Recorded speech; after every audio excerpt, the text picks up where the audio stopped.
Rio Rico, Arizona. And the SCUSD governing boardrooms at Cruise 35, and it is November 14th. Would you all please stand for the pledge? And Mr. Verdugo, would you please lead us? I pledge allegiance to the flag of the United States of America and to the republic for which it stands, one nation, under God, indivisible, with liberty and justice for all.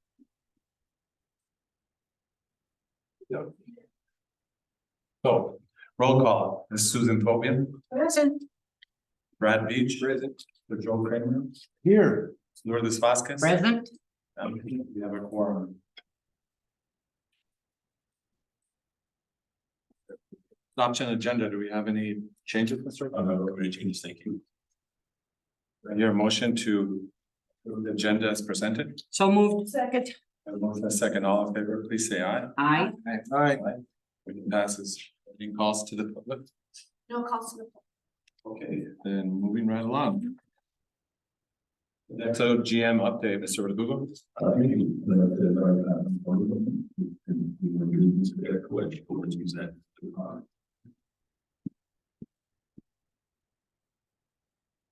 Mr. President, members of the board, I have here tonight Mr. Goldsmith, who is the GM for Sodexo. He is actually on Zoom. Can you hear us okay?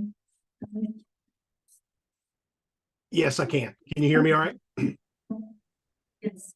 And I'd like to invite Scott Peters up, and they will go ahead and go through the review, and then I'll deal with any questions that you have. Oh, I'm sorry, I think we introduced something. Oh. You know who Edward is? De La Cruz. He's our new manager for custodial. He's just been promoted about, oh man, a month ago. Very green-ish. In the manager position. What I'm gonna do is I'm gonna go over our presentation. What one does it do what? Yes. Oh, just up. Oh, you'll point at you?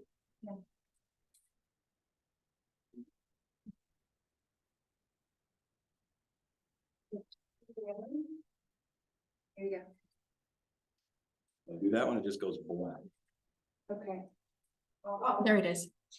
I think she can change it for you, Scott. Yeah, you want to change it for me? Yeah. All right, it'd be easier for me. Thank you. All right,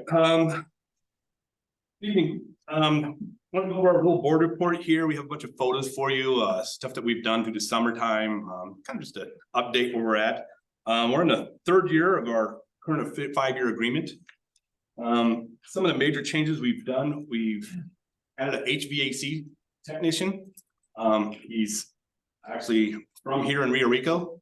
And we haven't had any major AC problems that we can't fix in-house, which is really nice. We had a couple problems at Mount View, which were a newer unit, which went out of warranty within a year and a half, and he actually fixed it, put it back online, and got it running within a couple of days. So that's one of our major things we've done with the additions.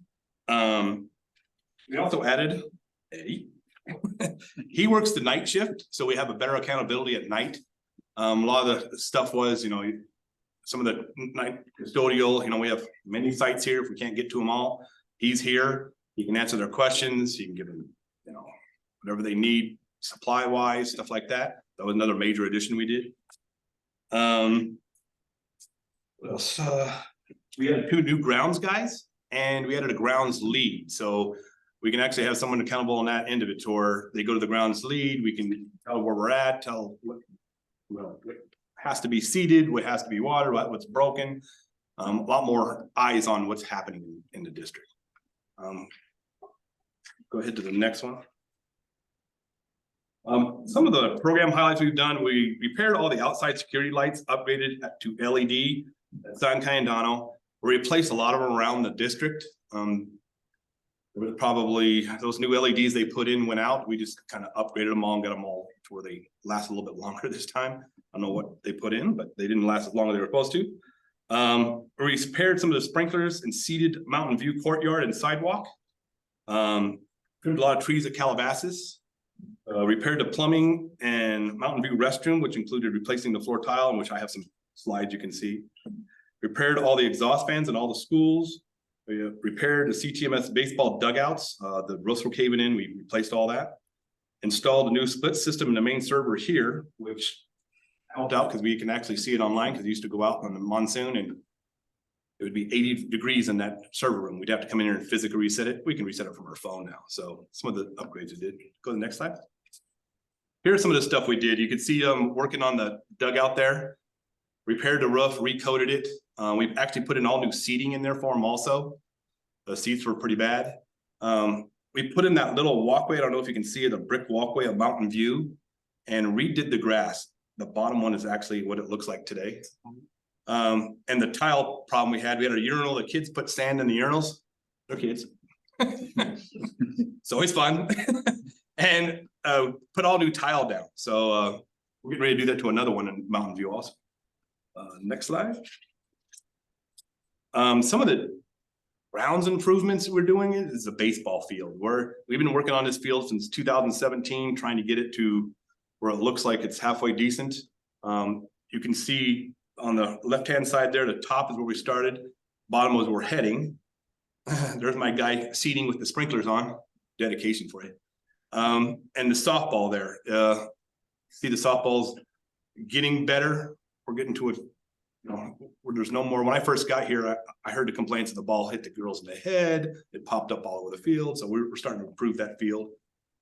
The right one there is what we're actually doing with the new machinery. Machinery we had, older burnishers, some of our women's staff, they couldn't control it. It was very heavy, it would, knock them all over the place. These new machines are balanced. You can control them with one hand now. So that's what we're doing to the floors. We try to keep them that way. It is very hard when you have 800 little guys running through there, girls. It's really tough. But we're trying to keep that, the looks shiny all the time.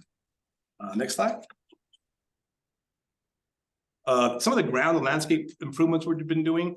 We purchased new turf equipment. We bought a new dump trailer, 2 new lawnmowers, 2 John Deeres, a bigger, wider lawn. It's a 6-footer instead of a little 48 and a 54, so we can cut bigger swipes through the grass. Increase mowing frequencies. We do the baseball about 3 times a week now. We did ask the AD director what he wanted, and he wanted 3 days a week, 3 times a week, so we do it. It does help us out. You can see the field. You'll see this last slide what it's actually helping with. We introduced a robot painting sprayer. We had 3 guys who take it about 3 hours to paint a field. Takes us, baseball's 10 minutes and a football field's about 3 hours. And you'll see in one of the slides, we have a guy going back and forth cutting. We promoted Clark to the grounds lead and also hired the 2 new additional, expanded our weed program. Our weed program, we were running about 12K a year. We're spraying everywhere now. I don't know if you saw the spraying. It was blue. Everything was blue at the time. I got pictures of it. It's pretty good. We cleaned up the cross-country track. That was a big thing for us. Shadow, when I first came in, said, I want this thing cleaned all the time. I think we do a good job keeping it clean. And some of the areas that, the DG areas is a lot harder because, you got to keep them weeded now. Before we had dirt, we didn't have DG everywhere. So next slide.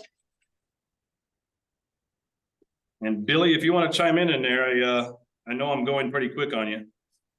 Yeah, the one thing I did want to say when it came to the grounds improvements is last January, we did meet with the leadership team and talked about some of the changes in expectations and some of the additions that have been done through some of the recent bond projects. And in doing that, we come up with a plan, what we thought would work and bring the fields and the rest of the property up to expectations. So we presented the leadership team and the school board with a proposal to do that. That was approved last year, which are a lot of the changes that we're addressing now. So the mowers, the dedicated equipment for landscaping, the new leadership, and then the robotic sprayer. And I think that's Scott's favorite toy now. So I'll let him talk to you a little bit more about that. So what we're doing with what's happening was we'd have 3 guys out. 1 would cut the grass and 2 would paint. You'd have to string line it, paint it, bring out the machine. It was a task. And you can see what happens now is as Roby there is going along painting it, we have one guy cutting the grass. And we got the other guys out doing other fields. So that helped our efficiencies a lot better. It also made it to where they are dead on. I mean, when you got a guy chasing a string, I mean, we've seen some of the lines, they're a little off. And so this thing is dead on every time. It's amazing to watch it work. We painted the baseball field, didn't think it would go over the same line. It literally goes over the same line every time. Amazing little machine. Next slide. This is it actually doing the lines there. The only thing we don't like is it dries over its own paint, which is, wish we could figure that out, but I guess the company says no, but you can see how straight the lines is, wider, brighter, looks a lot better. We can actually put an RR on this field now and the actual logo of the Hawk. So, and that's what we're gonna do when we have the big games, when Nogales comes. We're gonna have the Hawk and the RR sitting back there. They'll be intimidated before they walk in. Next one. And this is it actually making a G. It can actually make the G's. It does the arrows. It can do your face. If it's programmed in there, it'll paint your face. So the next one is like it doing this in action, if it works. Come on, little Ruby. Nope. Click it and then hit the, and it's not gonna. Yeah, that was a little video of it kind of painting there. Here is the actual weed control we've done. You can see the blue that we're doing everywhere now. That hill was a major problem for us. We keep it pretty clean now. And it, you know, it's very weedy hill. That one grows them quick. Next one. And here's the visible results. I actually sent this to our DM and a bunch of other guys. We have a group text. And I said, hey, look, I went to the U of A game and their field's looking great. I hope we get there. And then this is the visible results. When I walked in here, that thing was 3 feet. The actual baselines were 3 feet. They got to be 6 feet. We've widened them out. We've leveled the grass out. We've got rid of the, well, some of the gophers. I mean, we're pretty proud of that picture. Next one. Here's our work orders. We do, you know, 3,695, can't talk now. Work orders a year. It's about 215 a month with about 4 people. We pump out the work orders. That's including PMs. That work order system's used a lot. A lot of the problems we have with the work order system is we do get duplicates. Too many people on the system, they'll put in another one and we'll have 15 different ones on there that are the same. Right now we have about 126 open. We run about 100 open. It's a lot of those are just work orders that they put in 4 months in advance of a baseball game, you know, need to set up all that. So they sit in there for a while. We're working on trying to get those to go away, maybe down to 30 days. And we just added this system. This is a brand new system, about a year old. We have every piece of equipment in there. And we sat and did that for about 6 months, putting every piece of equipment you have there, model number, serial number. Currently doing kitchen equipment also. When we get it all in there, we decided to put it all in there also, might as well. There's a lot in that system, works really well. We can see where it happens, who does what. You can see, you know, we had to, my guys put notes in there. I make them put in notes. So if we're ordering parts, it says, hey, parts ordered this day. Pretty good system. Not perfect, but it works pretty good. Next slide. And Scott, that system, you might just also add that system updates the requester as any notes and stuff are added to it so that it does help with the communication. Yeah, it'll email them and we close it or anything to it. It emails the person and says, hey, this is what's happening. So it's a pretty good system. We're still doing our monthly trainings. We do every month a monthly training with entire staff. We do PP from PPE training to fire to whatever safety wise we do. That, if you can see Billy there, is doing a safety on how to wear a vacuum. There is a way to wear that without hurting your back. We were having problems with a lot of complaints. Some of the ladies were hurting their backs on it because it was heavy. So we had a safety training and showed them how to not hurt their back. So that did help. So Oh, I haven't had any complaints. No complaints at all. So it did help. Next one. Here's our ongoing challenges.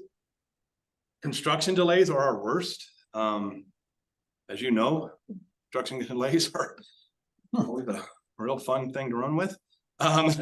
It does affect us in many ways. We have to, like in a brand new cafeteria and library, we have to do the floor, and we have to do the floor before they drag all the equipment in, because it scratches the floor and then we have to replace the floor. So we have to wax that for it. Well, when they delay, we delay.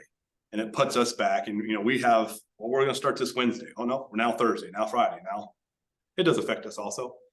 That's one of our biggest ones right now.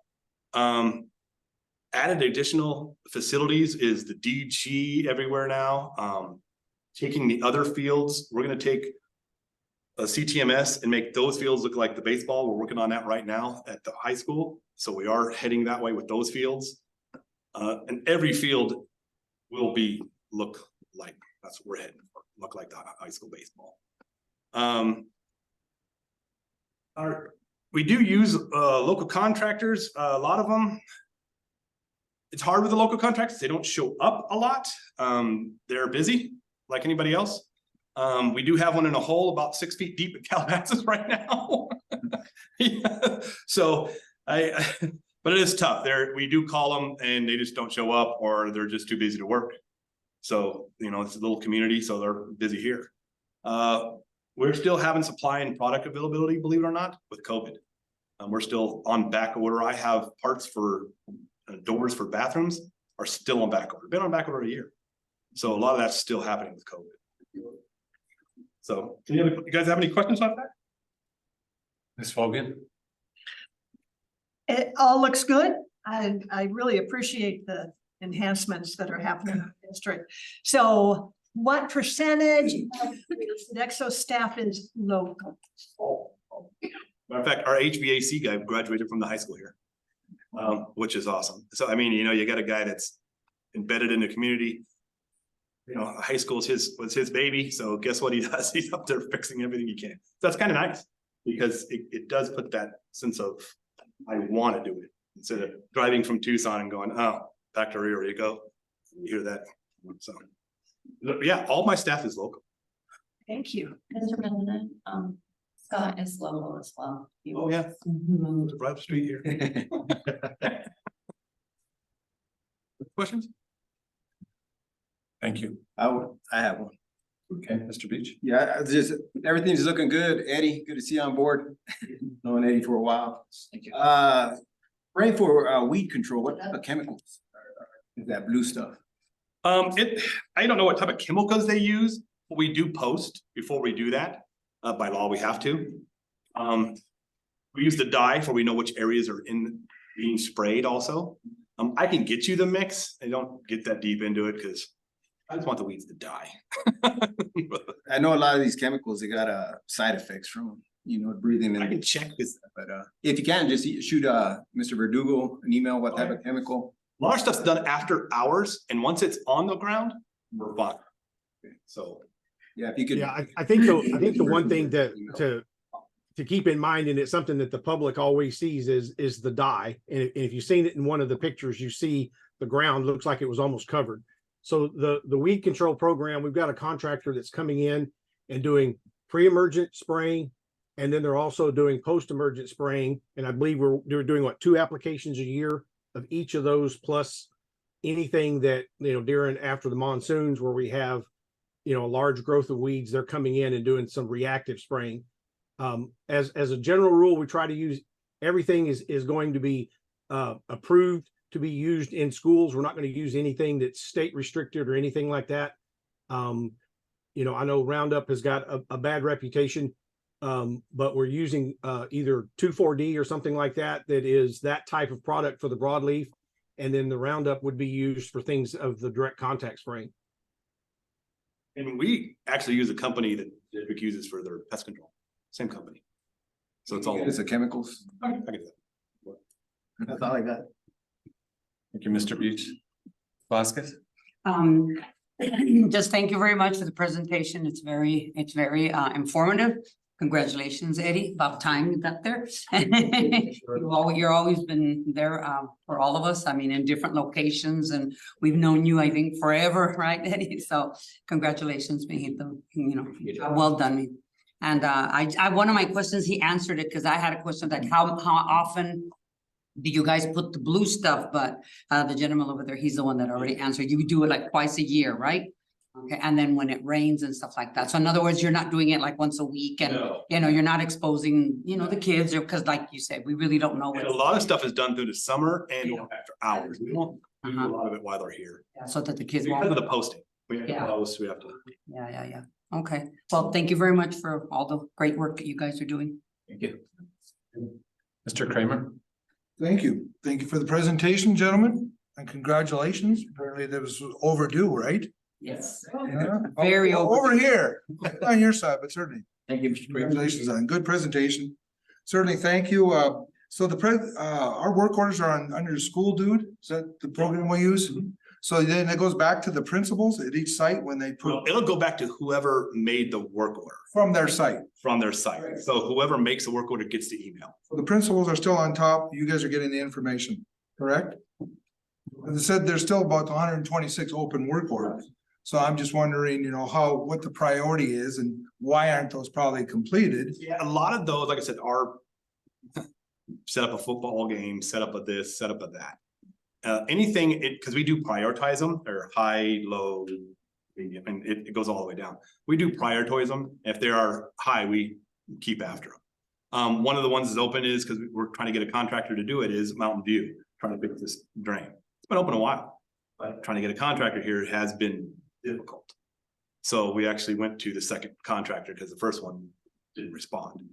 So, yeah, the types like that.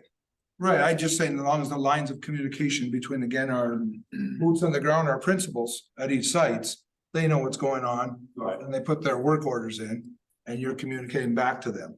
They call me. Or they'll text me, what's going on here?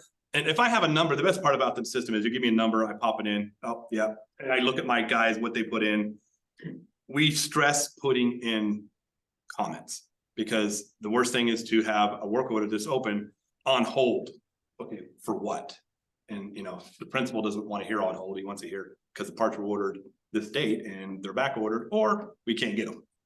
So those type of things, I stress my best one's my HVAC guy, he'll put in a book.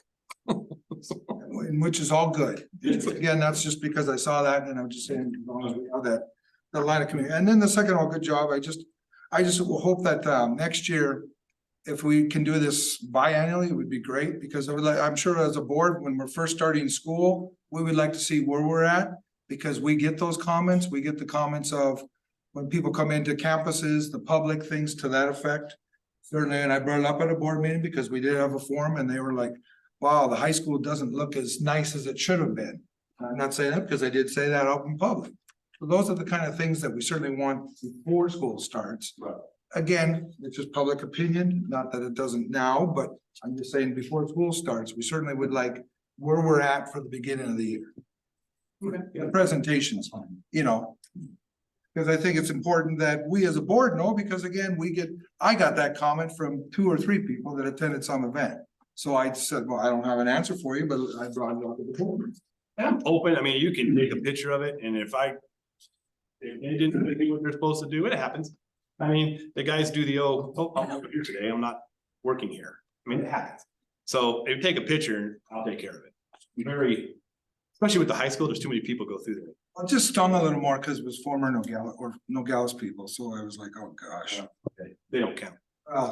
They were trying to compare, so There we is. want to stay above the fray, that's what I'm If saying. you want to compare, we can go to the baseball field. Because you know what, I'm starting to beat them on that field. Right, Oh my exactly. It's, you know, the shining stuff they don't see. Yeah. It's the other stuff they see, and that's what they make comments. So I'm just throwing that feedback, and just because I think it's important, I know you guys do a good job with what you're doing, so. Thank you. Thank you, Mr. President. And I'm just gonna follow up. Very welcome. So the athletics were as committed to put like in July, even if there's something happening in May. just so that it's on the books, and so that's where some of the work order issues are. And in addition to that, any site practices, walk, daily, and take pictures or do anything, so that they can send those in, that they're on top of those. We want to make sure that everybody knows that like the parks. So, that's one of the other things that we want. And as soon as you're on that campus, we should see cleanliness and including break marks. So, thank you. And I've seen the break marks at the high school. Matter of fact, you got break marks that are today. So so the guys are starting to pick that up. They're getting it. But they don't come during the school year. They come in the off season when everything's working, and that's when they. During the summer, you don't get much break marks because I have them cutting everything. Thank you. Excuse me. I haven't spoken yet. Oh, yeah. Yeah, I was gonna say that I'm quite frustrated with the construction delays myself. It's been an ongoing issue with us for quite some time. I'm glad that the governing board is putting their foot down with regard to that. But what kinds of things have frustrated you with regard to the construction delays? I'm curious. It's just like I said, it's just like if I have to do a floor, I have to do a floor. I can't leave the floor raw. It has to be waxed, because if you drag it, even that type of chair, it'll leave marks. And then you have to replace that floor. So what I do is I go in and say, we planned it for this day. Well, if there's, some guy working on a door, well, there goes my day. And we had it at 900. And it happens. I mean, and I understand, because I'm like, I know sometimes these contractors are, they're on their own times and they're working on the door, and I'm like, well, so much for that. So I have to shift. And we're easy to shift because we're here. So we just shift and get the floor done. Well, that's most of my frustration. Hey, Scott, a good example of that was, once they finished the cafeteria expansion, I know that project got delayed, is we only had a very limited amount of time to put wax and stuff down on the floor to protect it. Now, because we didn't have enough time, we actually only put about half of the amount of floor finish on there we normally would. So that's back on our schedule to do this over the Christmas break. So that's kind of one of those things where, when that worm kind of backs up, and when the front doesn't move, the back doesn't get to move either. And so we're always kind of that tail end Charlie, the folks that don't get to do anything until everybody else is done. And then unfortunately, it puts us as the bad guy, because they're saying, well, why can't we move in? Well, the floors are wet. Well, why didn't you already have that done? Well, because we just got it 3 or 4 days ago. And I know that was a big challenge for the new cafeteria floors in addition. And you can see it. If you look at the cafeteria now, we're going to go in there and strip it in the summertime and take it all the way down and re-wax and get the coats we want on it, because that's what needs to be on it. But like I said, you get 2 days to do something, do what you do, and you get it the best you can. Because I'm not going to allow those floors to get scratched. I mean, they're too new. With regard to the issue that Mr. Beach brought up, and you had said that Roundup had been an issue. Yeah, I was going to say that it's quite the carcinogenic chemical. We learned that the hard way, and I'm pretty sensitive about that because both of my parents died of cancer. I think it was really good that Mr. Beach brought that up, because we want to make sure that those chemicals that we currently use are not carcinogenic. Yeah, and I'll ask them. Thanks. So, okay.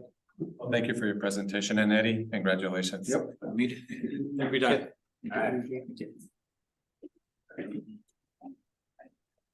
Superintendent's report, Mr. Verdugo. I think we're at the. Yeah. Sorry. The data. I just skipped right over them. Hey. I'm trying to get us home. Okay, yes, school year 23 overall assessment data. So, sort of the discussion with Mr. Ramirez. Looking at how we done so what we decided at this time was to kind of go back to what we've done previously, is have some overall data, look at the letter grades as an overall, and then we bring each site back individually, starting with we'll finish up in December with all of the sites. So we will have 2 on November 28th the summer meeting, we'll have the remaining 3 schools, they'll share again what they're doing to improve their letter grades, go more in depth. So tonight is just going to be an overview of what they're learning for. We're not going to go into depth of what to improve, but more just overall in the district and what that is. So I just wanted to add that the reason that we're doing that is because there was so much on the agenda. It would have been really long, that meeting. We're trying to cut down a little bit. and we also have to give each site their time to be able to present the board and ask questions individually. So despite the new principal, not that are more than to share what they're doing. So with that, I would turn over to Mr. Chadwick. President, members of the board, thank you. I know we do appreciate the time. I understand 30 minutes are allocated for this portion, as Mr. Verdugo explained. And just one additional housekeeping point. If you looked at the presentation, there are 50 slides. We have 30 minutes, so we know we need to move.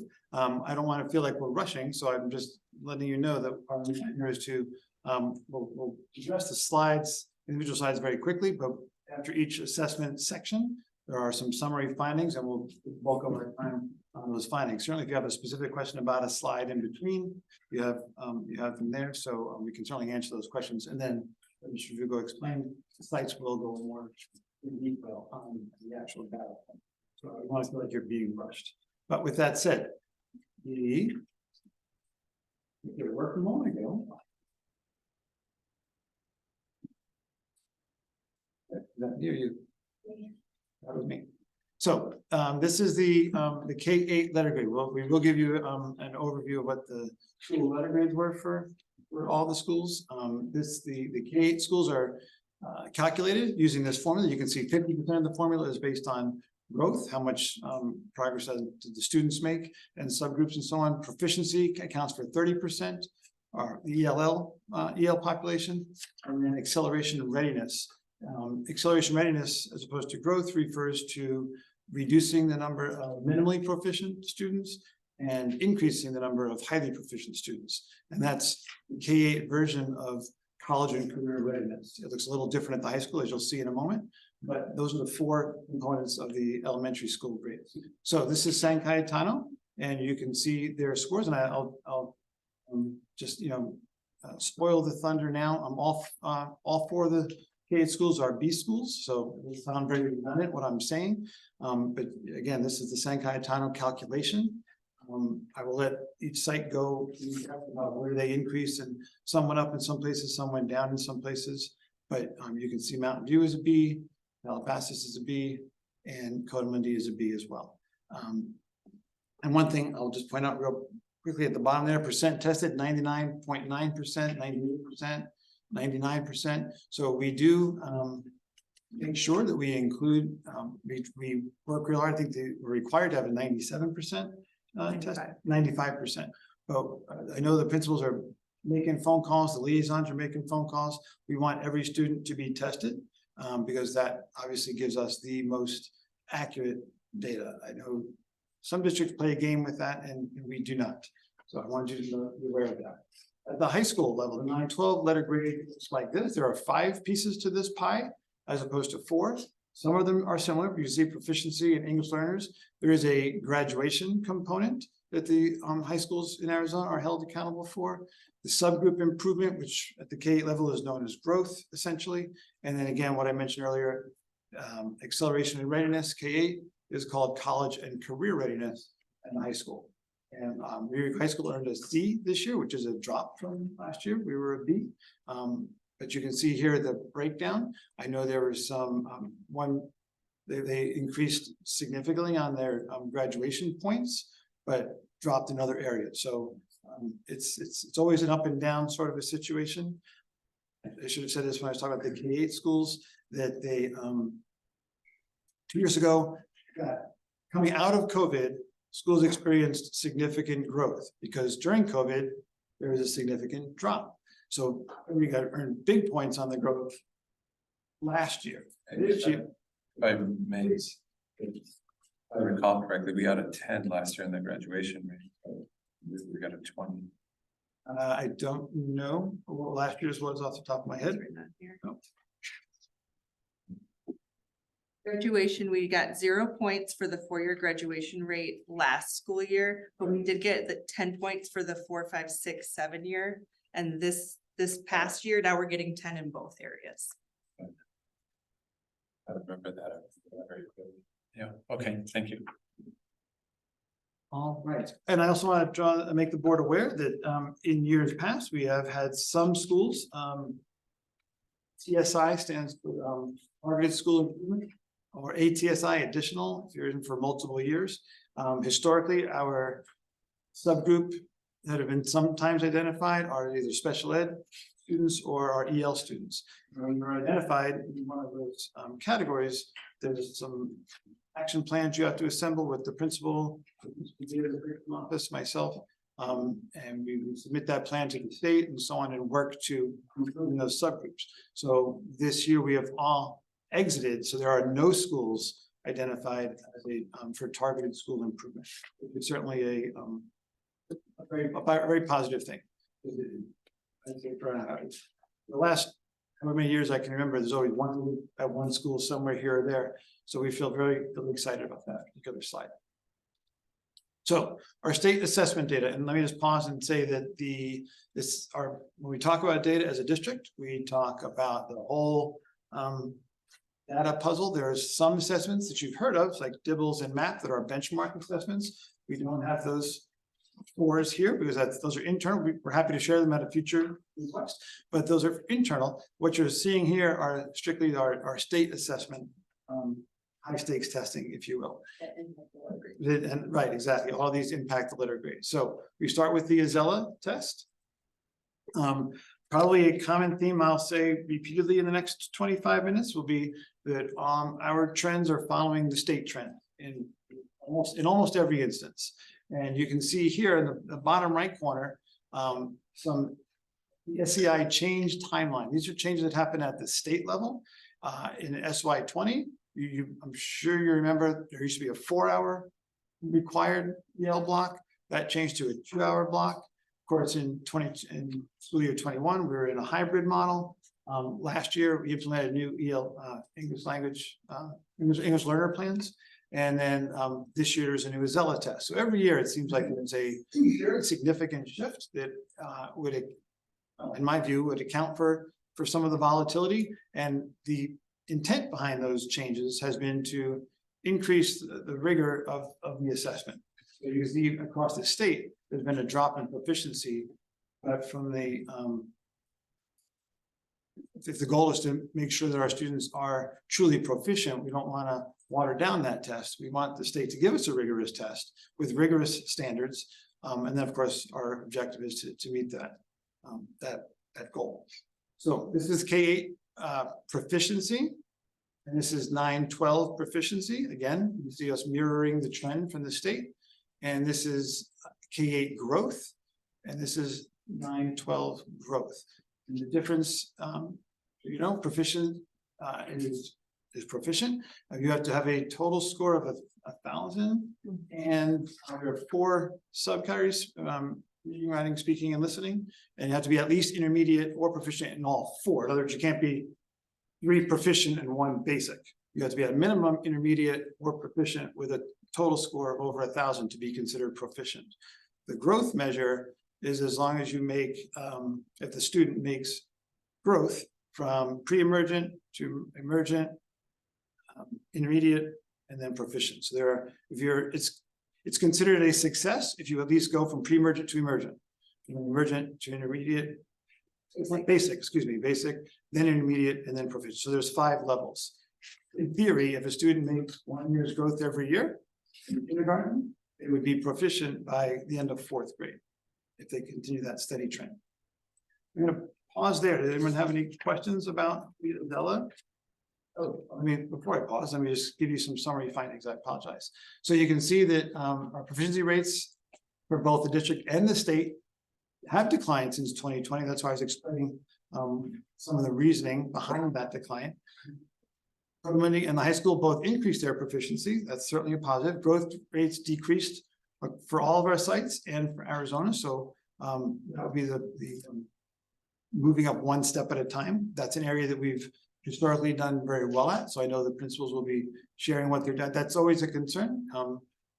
We get points on the letter grade and we consider those points to be Low-hanging fruit. yeah, exactly, low hanging fruit, because we know our population, we've been working with this for many, many years, we have the SIOP protocol as our evaluation instrument, we consider that to be low hanging fruit, so we know that that is something we need to work on. All sites earn between 6 to 8 out of the 10 points on their letter grade, as I was explaining, and the Azella was updated in 2023 to assess the new standards, English learner proficiency standards. And so the requirements have been updated. So now, anybody have any questions for Azella? Ms. Hogan, No questions, thank you. Ms. Vasquez.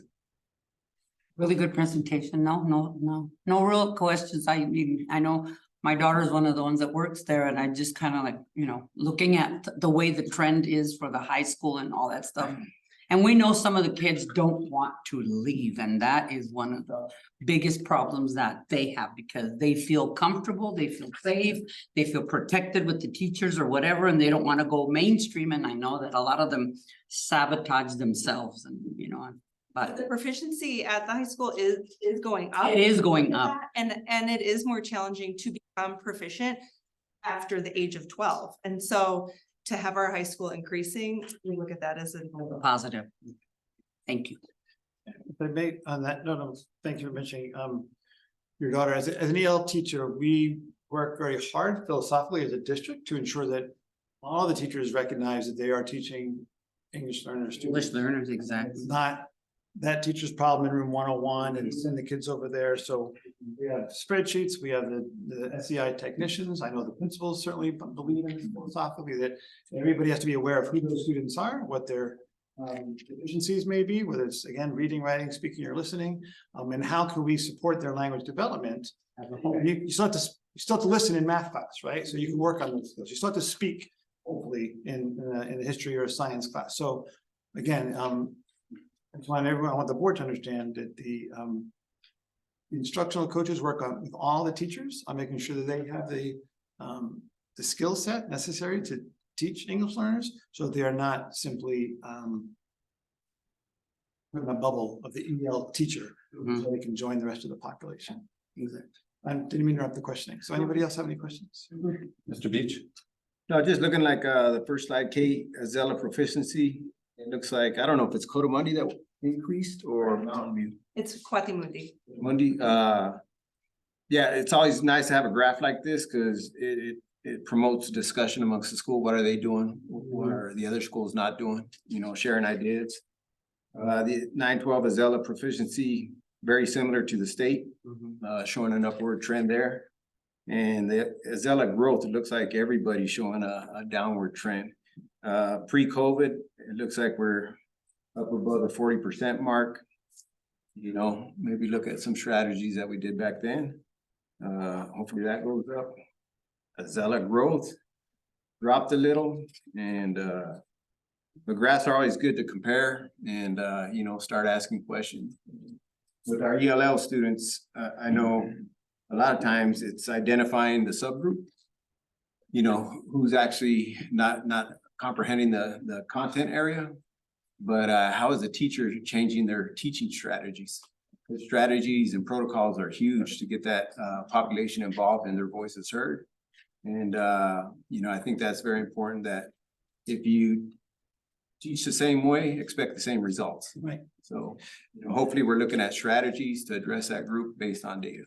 And on that note, our mentor program is fully immersed in SIOP. It's a 2-year mentor program, and we want to make sure that, because we've recognized teaching in this district is different than teaching in other parts of the country, or even other parts of Arizona for that matter, partly because of the high expectations, quite honestly, but also because of the high English learner population that we have. So we work with the teachers from the moment they get in our door. All right. Thank you, Mr. Beach. Mr. Kramer. No, it's all good. I'll wait till the principals. I think the dialogue with them is more not taken away from me. But you're just opening up the book. They gotta defend the book of how they're defending what you're saying of their scores and what they're doing, and it was what you said with Uzella and what they're doing for the improvements. Certainly, I wanna hear the lovely story of how we're gonna move that C into a B and why we got to a C. That would be interesting. Thank you. Thank you, Mr. Kramer. Well, speaking of schools and kind of people that we deal our demographics. You know, I can't help but looking at, we're critical of our neighbors to the south, but yet they got a 10 out of 10 on their EL proficiency test, the high school did. And we got a 7. And so it wouldn't hurt us. It's not to blast you, Steve, or, you know, or anything, or your guys' presentation here. But it's to just say that it wouldn't hurt us to ask them what they're doing. I mean, we socialize with them at ASBA and talk to a lot of them, maybe there, or we can also do something interesting, like maybe invite Ida Sandoval, who used to be one of our employees. She'd gladly come and talk to our teachers about what they do and maybe give them some refreshing ideas that would help out. So I think that would be a good idea to invite her or ask her to come talk to our teachers. It couldn't hurt. And along those lines, as everybody in this room knows, if we can improve upon that, well, then we can improve upon the other scores, because we know for sure that if those kids become more proficient in English, I'm sure you would vouch for that. We know that they'll do better in the other subjects as well. That's really the key right there, getting them to work on their language. So I just wanted to mention that. Thank you. But yeah, thank you. So if you have any questions on this other, you then, Mr. Bruce? Okay. So now moving on to the AASA, Arizona's Academic Standards Assessment, if you will. This is for ELA and math. And again, a large number of slides here, so I'll just move through them. See the trend. This is all these slides are by cohort. So this third graders, the first time they took the test. So you can see this is their single data point for ELA. And this is a single data point for math. This is now fourth grade ELA, and you can see this is the same group of students that went from 33 to 33. So these are fifth graders. That's in fourth grade, and you can see between third and fourth grade, and the state went from 41 to 45. So these next slides are all about cohorts. This is fourth grade math. And each slide will become progressively more busy, if you will. Sixth grade ELA and math. Seventh grade.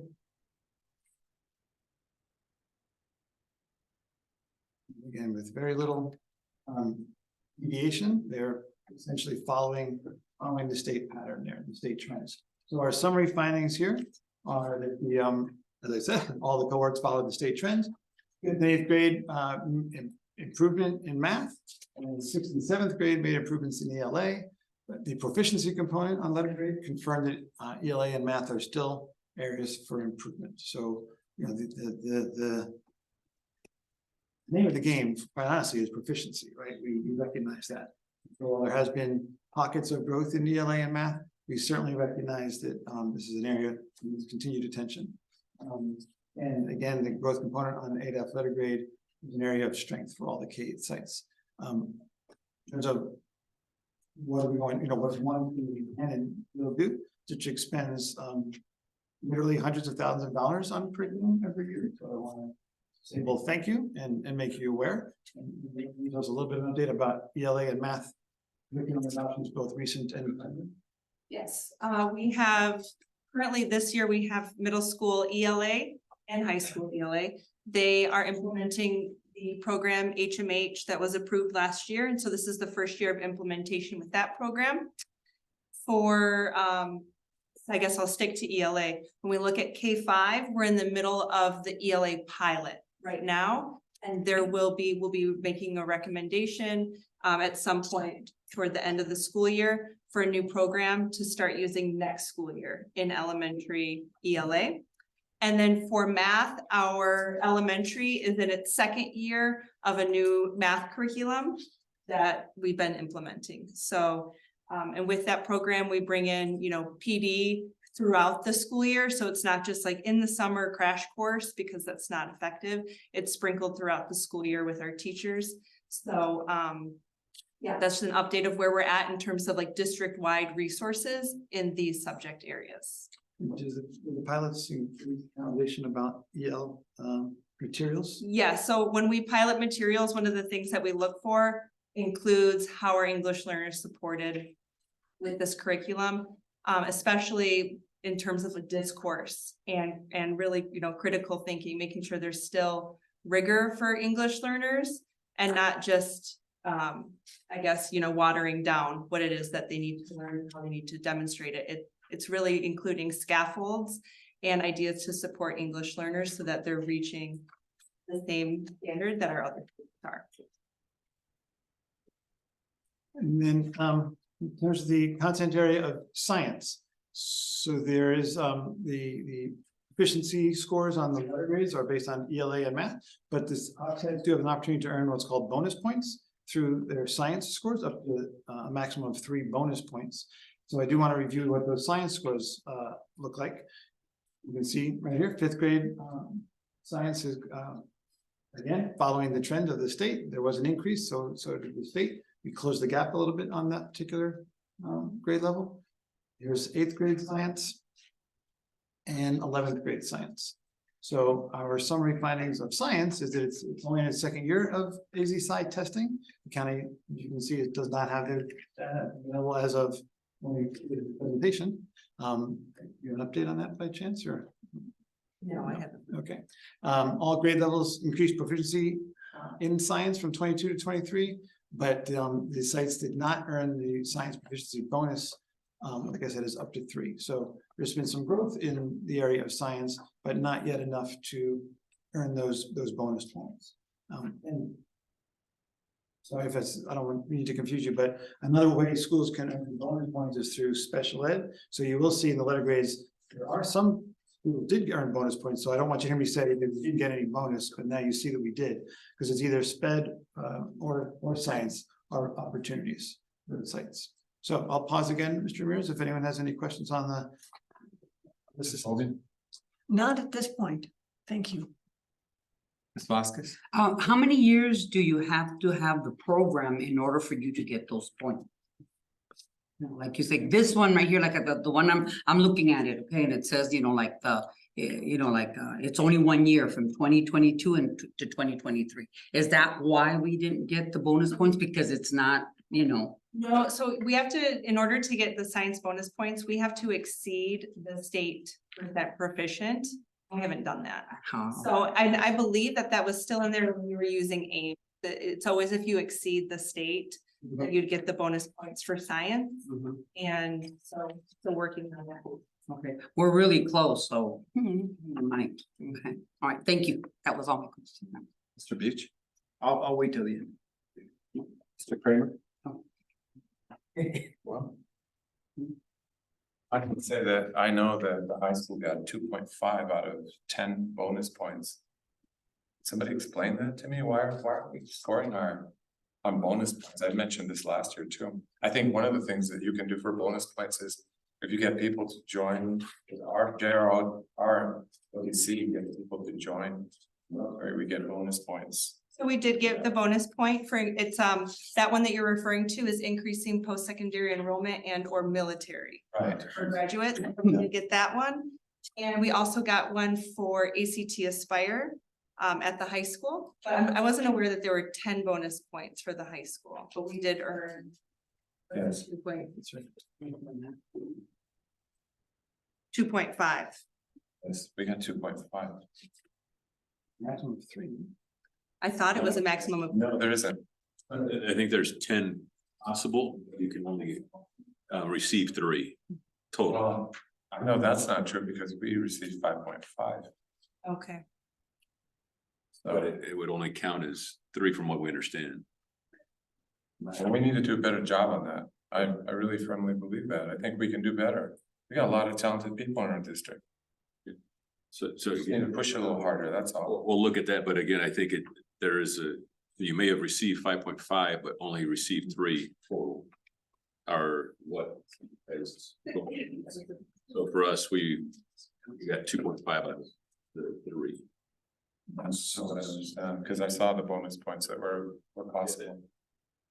We'll look into it. We'll look into it certainly, but yeah, our understanding, we had a site, actually, in the category. That could have made a difference. That's receiving a B at our school. It could have made a difference too. We were close and that could have made a difference. We'll come back to you. I appreciate that. Speaking of ACT, the ACT Aspire is given to ninth grade students. And so now this is not cohort. This is the 2022 freshmen compared to the 2023 freshmen. So these are different students that we're looking at, but you can see the level of achievement was essentially the same. We went up 1 point, went down 1 point. So both entities were essentially. I stand corrected. I looked at it. I looked at the chart. It says that the total points are 6.5.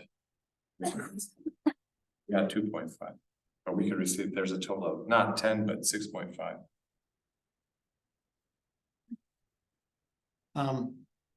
This is for freshmen, and then, I'm sorry, this is reading. You can see the same freshman 22 to freshman 23, and for math, very similar. And then in science, 11 to 11, straight line. And our summary here is that only in the second year of testing at the state level. I explained there are different cohorts. There has been an increase in ELA and reading proficiency, but nearly all three areas are still an area. The corollary assessment for ACT Aspire is the ACT itself. You should know that high school voluntarily started taking the ACT test in 2019. It was, schools were allowed to choose what they wanted, but then in 22 it became the required test for all of the states. So as an example of this next slide, that's why you see Rio Rico is in the green. So that's why you see 5 years of data for us and only 2 years of data for the state and the county. But we were, you can interpret the ascension and decline there, mirroring those last 2 years of the state level. ELA, and this is map. And again, second year for the state, the ELA proficiency increased, but ELA and math increased for the 11th graders compared to the previous years of 11th graders. I just want to bring Mr. Kramer up just enough that the high school got 2.5 out of 6.5 possible points in the bonus. Want you to know. Wow. Oh, but thank you, I guess. So just our final closer comments. Mr. Beach had introduced us to a research project out of Harvard. High five to Mr. Beach. That's NUSD money right there. Wise budget. And looking at that through an equity lens, we appreciate that. I know Dia studied the book and is using it to guide all of us in terms of better ways to analyze data. I just pulled out a few of the quotes from that report when I read it. This means that every single student is provided with the support we need to be successful. In the US, going back to No Child Left Behind, I think you all are aware of the repercussions across the country, that a lot of students ended up being marginalized. All schools played the game of finding the students that are on that bubble that are about to pass and put your energy right there, because that was, if you flip those students, you were safe. And that's an unintended consequence, I would say, of NCLB, and left teachers focusing on bubble students who are just at the cusp of proficiency. But what's unspoken there is that it was driving schools to make decisions about which students to prioritize, right? And that's just, we're not in the business of prioritizing which students get to learn. We're in this business of helping all students learn. So I think our final quote: to use data for improvement requires widening the definition of data to include student work, classroom observations, even school climate surveys and student interviews. So what you'll hear in the next 2 board meetings are certainly more detailed explanations about the school level data, but also what kind of conversations are you having about the data, and also what other measures are you looking at for student success. Portrait of a Graduate is is a data point that we're talking a lot about. How do we measure the attributes and the four elements within the Portage Suffolk Graduate? That includes things that we want students to know and be able to do, but how do we measure that? That'll never be reflected in a letter grade, but it's very important to our districts and to our community. So you'll hear more about that. Following these 4 questions, this is the evolution. These should sound familiar to you. What do we want students to know? How do we know when they've learned it? What do we do when they do not learn it? And how do we respond when they have already learned it? So those are very, I would say, old questions. We've been asking those questions for a long time. In parentheses below is sort of the latest iteration of what that looks like. So what do we expect students to know? State standards and the Portage Suffolk Graduate, as I was explaining. How do we know if they can do it? With a standards-based assessment, right? Not an extra credit for bringing in a tissue box, but a standards-based assessment. And how do we respond when they do or don't learn? Well, that's where our personalized learning strategies come into play. So you'll hear more about those, all of those things next board meeting. I'll just end there. If there's any final questions that I can answer. Colby? No, thank you. I look forward to that. That's head on it. Ms. Vasquez? Same here. I look forward to the discussions that we are gonna have. Thank you. Mr. Beach? Yeah, we use the ACT high school state test, right? For the district on math and math, science and English, correct? Yes. Okay, do we use the ACT assessment for our middle schools or elementary schools? So I want to say we might have some 8th graders who do pre-ACT, but it's not school-wide. How's ours? What assessments do we use at our middle schools? Like, does an ACT have a middle school assessment? For the state assessment, they use the AASA. If you're talking about benchmark assessments, we use the MAP. Which gives ACT predictions. Okay, all right. Because I know in the high school, the ACT is a time test, right? Yes, it is. That's gonna be biased against our second language learners, straight off the bat. They get extra time if they're a current English learner. So if they have not yet been proficient on Azella, we submit the request for them to get extra time. But our students who might have just recently tested proficient, they don't get that extra. Okay. So, and the ACT Aspire is also timed, that the 9th grade state test. And I'm wondering about the individualized learning that we're going to.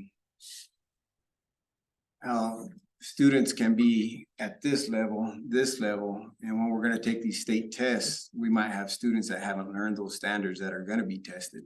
So that's something we need to look at as a district, is that assessment, a true assessment of our students based on our individualized learning plan. So we gotta keep that in mind moving forward, that those students might be months behind, or I don't know when the cutoff is. We're probably gonna have that discussion sometime soon. Yeah, I think the intent behind that is to precisely that, to filter through personalization, to filter out who those students are. Those students are already in our schools, right, our classrooms. They're And have already been. 3 or 4 months behind, or however long, right? By pulling that, by teasing that out, we'll be in a better position in this what we need to get. Yeah. That's where I'm saying that it might, when they take the test, we might have students that haven't learned the standards being tested, so. Other than that, I always tell my ELLs down at my school is reading, writing, and speaking. It's a form of communication, not of intelligence. Keep on striving to do their best. And of course, we need the English language to sort of succeed in our society, so moving in the right direction. Thank you, Steve. Thank you, Shannon. Mr. Kramer? Nick? No, thank you very much. Appreciate the information. We're bringing it forward. I'm sure we're gonna, like I said, lots of questions.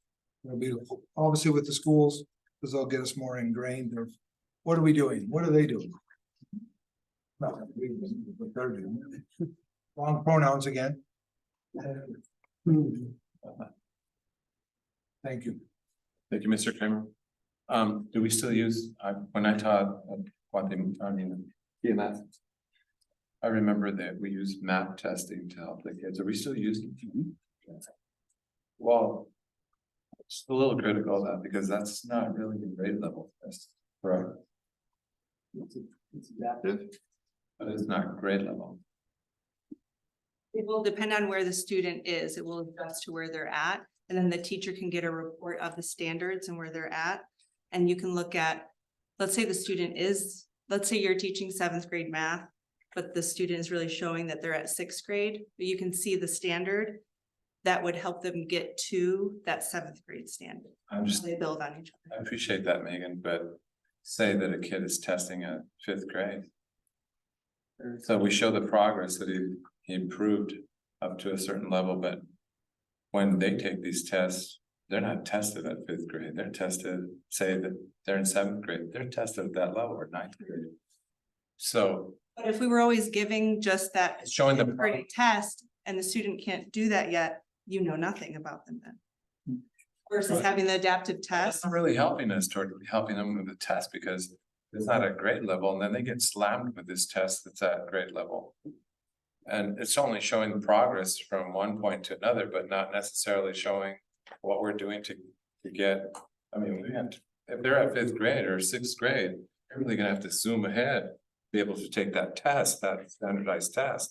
It's not grade level and I'm kind And of. all of our, here's the thing though, all of our unit tests are grade level. Everything from our curriculum are grade level. And that those are given more frequently. We give math twice a year to look at how our students growing. So they're just two different purposes. And I would just add that the standards that are being taught in the classroom are the grade level standards. So the instruction is grade level. The formative assessments are grade level. The benchmark is adaptive to help tease out the student who got the right answer. Great, you're on grade level. The student who didn't, instead of just having a test that says, okay, you don't know this grade level material, it gives feedback to the teacher that says they don't know this grade level material because they're missing these steps below. So now the teacher has more information about what they can do to go back and reteach that student. Galileo though is a grade level test, right? It has changed so much, I really couldn't answer about Galileo. Okay. It's a bad assessment. What about Megan, what about the test? Is it still a moving target, like we all talked about when I was there? You know, that we can't give practice tests, and we can never find practice tests. And whenever we did, once we did, and then they told us that it was an invalid test after we had given it to our kids to practice it. These are questions that would never be really asked. Like it used to, we used to have a blue, there's no longer. Sample quote, so there's something similar. Right, the sample questions that are published are discarded state items. Coming from ADE. It's an exercise in futility to make them do those problems. So do we have anything now? Has it changed since I was there years ago? Is there any kind of thing that we could give the kids to help them, give them some kind of, so it's not so much of a moving target?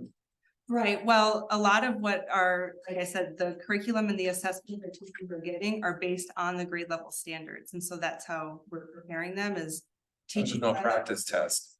There's not like an AASA practice test that ADE's published. I'm sure you could go find something that someone created somewhere, but that's also not always a great idea either. I would say that speaks to the DataWise report and the idea of what NCLB created was drill and kill or testing and practice testing. And while these kids are taking their practice test, the one who already has it is now wasting even more time because he has to take the same test as everybody else. So I think what we've tried to adapt is our formative assessments. We spent 3 years with Karen Bailey.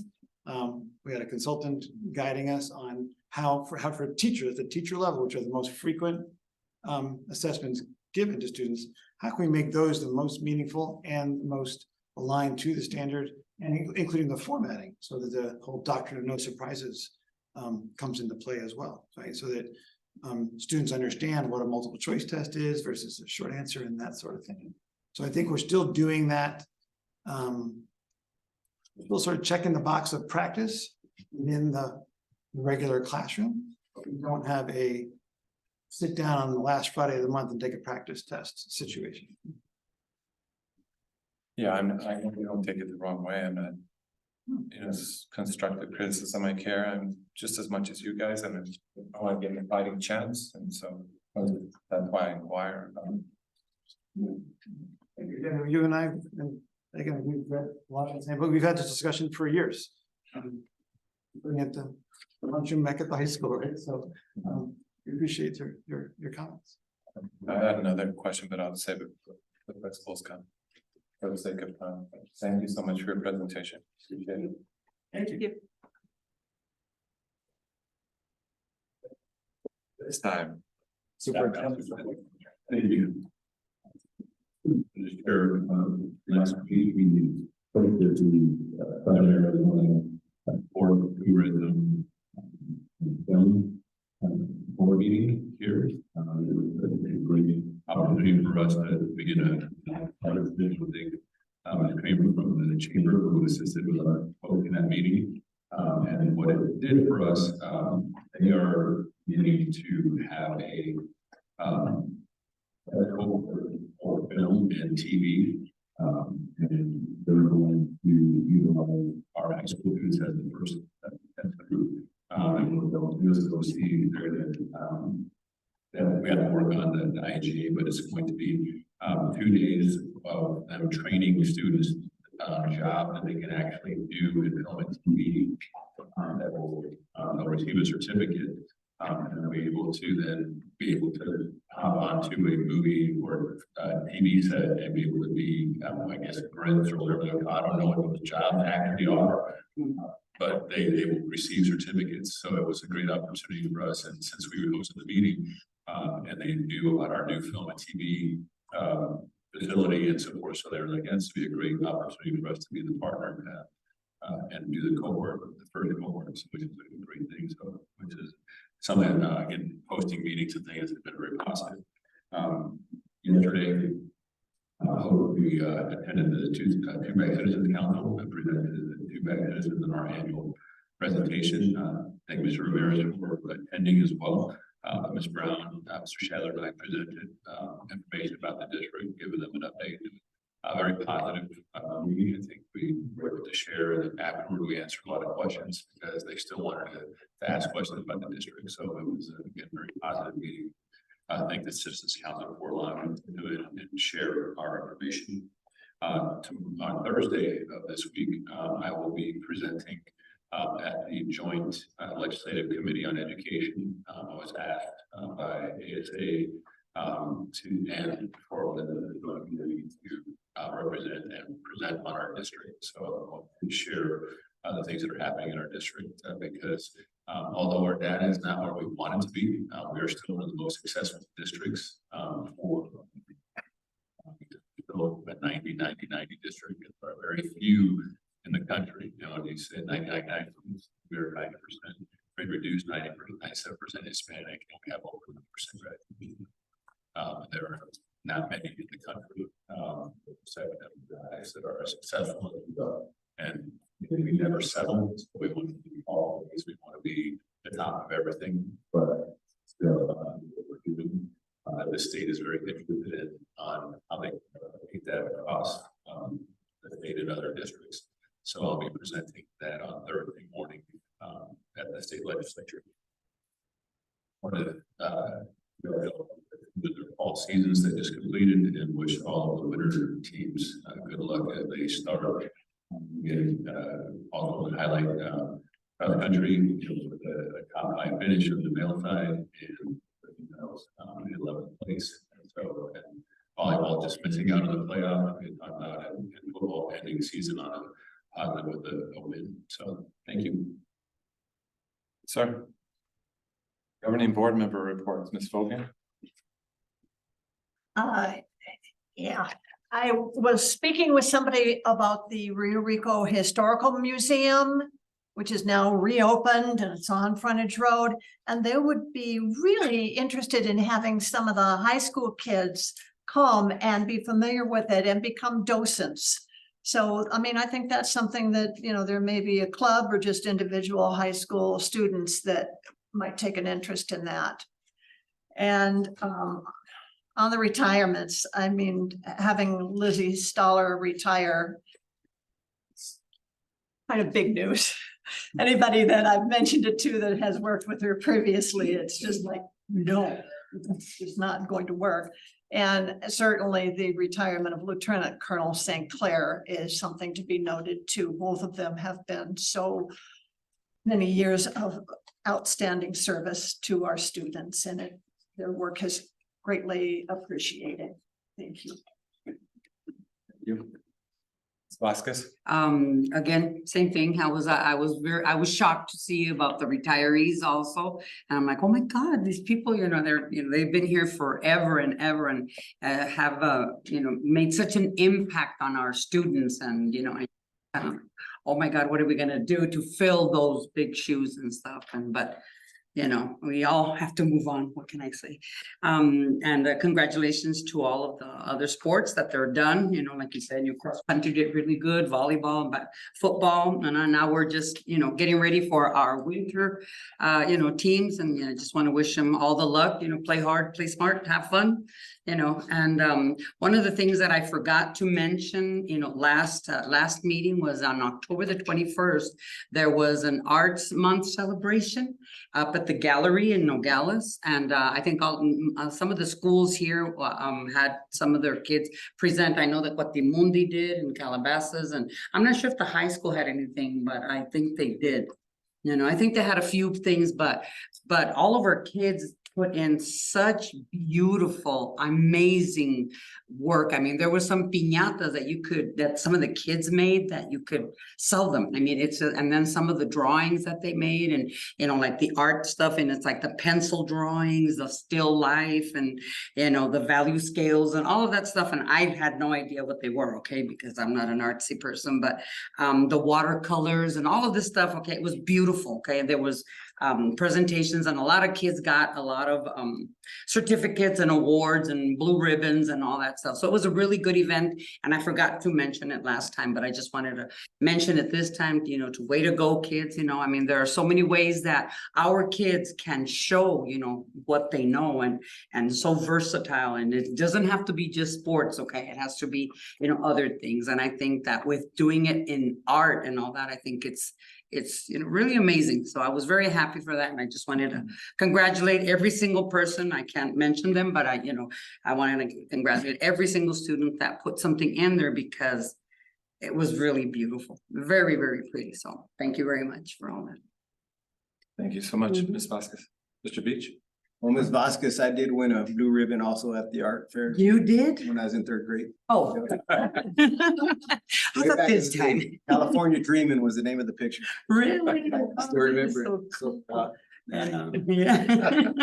It's really nice to see our students and staff representing our district down at the Veterans Day Parade. Oh, yeah, that's true. Yeah, Jimmy Navarro was driving his G-Ride while the law enforcement were sweating. Yeah. He lit me up. I almost did a exit stage left, but it's good to see our district down there with other communities honoring our vets. So Mhm. Yeah. we're going into 3rd quarter grading and Thanksgiving. It's time to finish strong, all our principals, and Mhm. let's remotivate, re-energize, and come back and finish December off on a good note.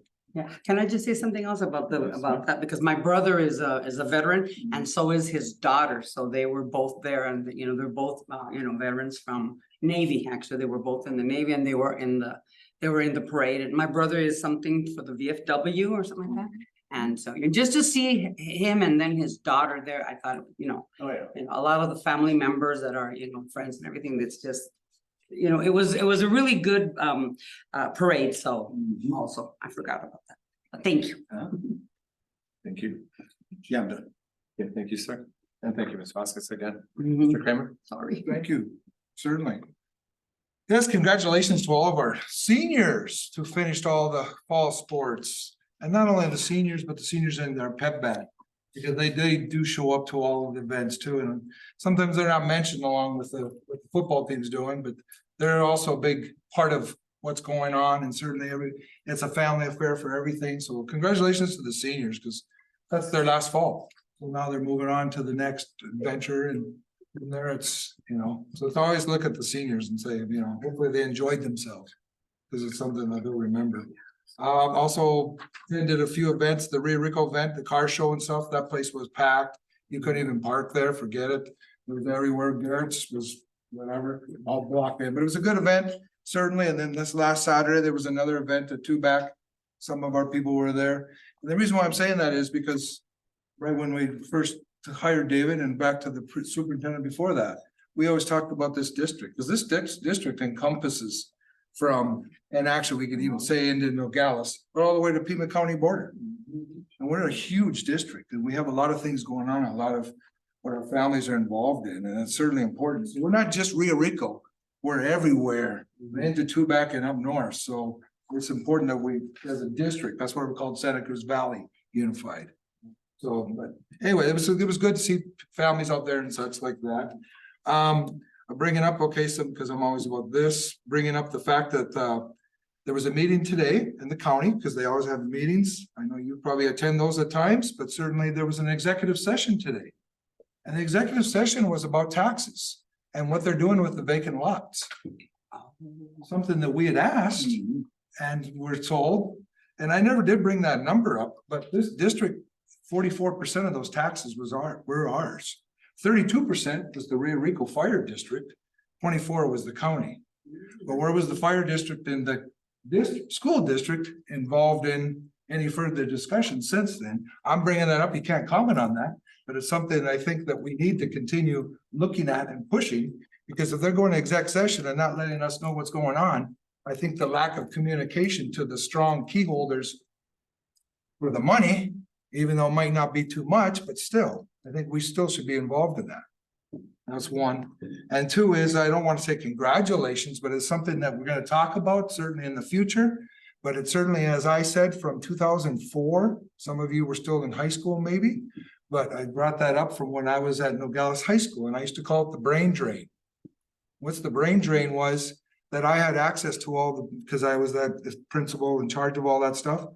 Of the top 100 kids at Nogales High School, 60 of them were Rio Rico students. And that continues. And it's continuing and continuing, because if you look at the top schools in our neighboring South District, Desert Shadows, Racker, and they're Coronado. They're all A schools. We've got 870 kids going. Those three schools are where our Rio Rico kids are going. They're not going in further south. They're not going into the other schools. Those three schools. The brain drain continues. Something I think as a board, we still need to talk about that, because it's very concerning. Don't like to end it on that, but certainly I think it's important because it's money and academics. Well, there we go. Thank you, Mr. President. Thank you, Mr. Kramer, and kudos on that, because despite the fact that I'm a teacher there and I love my kids and I don't want to really see them back, because some of the strongest students I have, it is true. A lot of them. Yeah, that does really affect us. But I mean, I see them every day and I see them perform. Something else, we have a lot of really sharp kids, sharp as a tack, those kids, and they perform. It's kind of a frustrating situation for me personally, because I love teaching them. However, I have a moral responsibility as the president of this governing board to say that we need to work on that and get them back, because there are a lot of really strong kids down there. It's very awkward. It's catch-22 for me. Very well said. Very well noted, Mr. Kramer. Thank you. A lot of you brought up art tonight. You made me remember something that Guatemala, I remember, I think Mac won again for the second year in a row. He won a prize for Santa Cruz County. He was first place. It was a best of show at the county fair, and it was a collaborative piece. There's advanced students, there were 17 of them that put together a piece that was recognized. That's awesome. 3 years from Mr. Mack and the students that he works with. They won Best in Show. This was their third time. Yeah, so he does incredible work and teaches. Right. I don't know if you guys remember, but I brought that scorpion that the girl had drawn last year, and it was left in the house. It's really, he's got some very talented kids there, and he does a great job. He's very spirited. You can tell that he loves his subject, and there's nothing like having a teacher that loves their subject. Just pour their whole soul into their class. It's just, that's the kind of guy he is. I've seen the art that he's even done at his house. It's very inspiring. I hope that he brings his pieces to his class. Maybe you could ask him to bring just one. I don't know if you've ever seen him, Mr. Lopez, but wow. He uses them. So we should He break, uses them, right? Yeah, he's got some of them in his classroom. I think. or maybe one day, Mr. Adu, if we don't have a lighter schedule, we could invite him and have him show some of his art and some of his kids. It would be a lot of fun to see that. I want to thank your team, Mr. Verdugo. I want to thank Isela Brown and Steve Schadler and Dave Verdugo for their outstanding job there at the Citizens Council in Tupac. It was such a pleasure to sit there and listen to you guys. You know, blow the horn for SCVSD 35. All of you did such a great job, and I know you had time constraints too. So they did a really good job of stating all the stuff that we do, talking about the growth too, and you were very gracious when you thanked all those people for supporting the bond. So thank you, guys. Thank you for spending the time out there and letting them know what we're doing, bringing them up to snuff. I appreciate it. And speaking of that, I just want to tell my fellow colleagues here that one member brought up the cell phone issue. And I couldn't help but saying a few words before I had to run back to my school. But because I had limited time too, but I just told them that we had had a study session and we had discussed it at length, maybe too long. I'm guilty for that too. I should have cut it down, but I just want to say that you can tell that it's a very important issue to them. But I wanted to mention that Ellie Burkett, I talked to her and I talked to you guys about this at that meeting. She had a really interesting way of dealing with the cell phone issue. And I think she got the idea from a colleague, I think from Mr. Rodriguez, he started this. But one of the things that she had mentioned was that one of the problems, because she heard me talk about it at the board meeting, and one of the problems that we have is that the kids are very psychologically connected to this device. And so what she did is she got these clear plastic baggies and they put them on there. Somehow, I don't know how they attach them to the seat, but the kids have to come in and have to put them there and zip them up. They can't touch them. They can look at them. And she said in her casual observation during class that she would notice that they really enjoyed having the thing right there by them for some psychological reason our generation maybe doesn't understand, you know, but they didn't make a big deal about it. Nobody questioned it. They put them in there. They call it the cell phone jail. And they threw them in there and nobody used them, and she was able to carry on her class without the distraction of it. And I mentioned that the meeting in Quebec that just like we have rules for distracted driving, well, somebody I think mentioned it here that we shouldn't have distracted learning as well. I think that's an excellent idea. I've never thought of such a thing, you know, way on the opposite end of the spectrum of what I suggested, which is pretty draconian, but you know, I bet it would work. But now that I'm always open to new ideas like that, so maybe that'll spread, you know, something like that could spread. Maybe you guys can talk about it at the other schools. Just some food for thought. And then speaking of food for thought, I also want to tell the governing board that this gentleman brought up the issue of, he asked a really good question. He asked, what would we do if, say in the future, we couldn't pass a bond and to provide maintenance for our pool? And he pointed out something that kind of has me a little bit on edge. And that's that in the election where we passed our bond, it was a presidential election. And people were really, you know, fired up for that. And so we got more of a turnout. And as a consequence, I believe anyway, my humble opinion, I think that the bond passed as a consequence of having a higher turnout. I suppose if we don't have a higher turnout and we try to pass a bond, it's just a question, food for thought for us. What are we going to do if it, say, as he pointed out, what if it didn't pass? What would we do to maintain it? Mr. Verdugo talked about it. And I'm sure everybody else on your team, including Isela, think about what we would do as well. So that's just food for thought. But I enjoyed being there, and I want to thank all those people, those kind people. They're really nice people, and they're so attentive. And you have great questions asked, and it was refreshing to be in an environment like that and see another part, as you mentioned, Mr. Kramer. It's not just Rio Rico. We have other parts of our district that we are responsible for, so it was kind of nice, different part of our district and community. And hear everybody, and again, good job for that. Next thing I want to point out is that Sofia Renteria continues to shine. She took third place in her first wrestling match at Adrian College. So kudos to her and her parents who continue to support her. Great job. So I see Mimi beaming over there. She's proud of and Chris is just as proud of her daughter. Good job. Thank you. What else? And I think, let's see. I think that's it. That's all I got. Thank you so much. Okay, moving along, release of contract and Ms. Diana Mejia. Mr. Verdugo? Thank you. In your packet, you received the information and the recommendation is to release and the affirmative contract and waive the liquidated damages. A violation that is unable to fulfill. And then we also recommendation with the principal that liquidated damages. Fabian? I have no questions, thank you. Vasquez? I have no questions either. I just hope that everything, that her situation gets better. Mr. Beach? No questions. Mr. Kramer? My patent question, Mr. Verdugo? And so we do have a long-term core position. And so it's been posted. We're currently working on getting a student teacher who has been doing observations in 4th grade.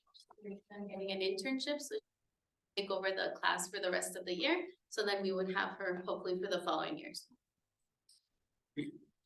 Have a plan. There is a plan. That's a better plan. Thank you. That was a good, the substitute teacher was like, oh, but that's even better. Growing our own. Thank you. Thank you, Thank Mr. you. Kramer. Well, Mr. Kramer's question is always, do we have a replacement? That's his question. Because in my case, when I left CMS, we also had a long-term sub.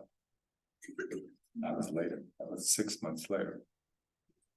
Okay, thank you so much. Do I hear a motion? Let's read it right. So do I hear a motion to release Ms. Diana Mejia from her 2023-2024 contract and assess or waive liquidated damages in the amount of $2,000? Motion will be to waive the liquidated damages in amount of 2,000. Is that a motion? Yes, second. Okay, I'm sorry. Yes, Mr. Beach, thank you for the correction to waive the liquid. Okay, so let me read it again. So I got a motion, a second. Yeah. Just keep going. No. Yeah, go ahead. Okay, so all in favor, please say aye. Aye. Aye. Motion passes 5-0. People? Okay, governing board and our. Thank you. This was part of our president and legal committee. So we would bring high from the pay session. So this is in your discussion of the board of one. We put you want to add these or we can go to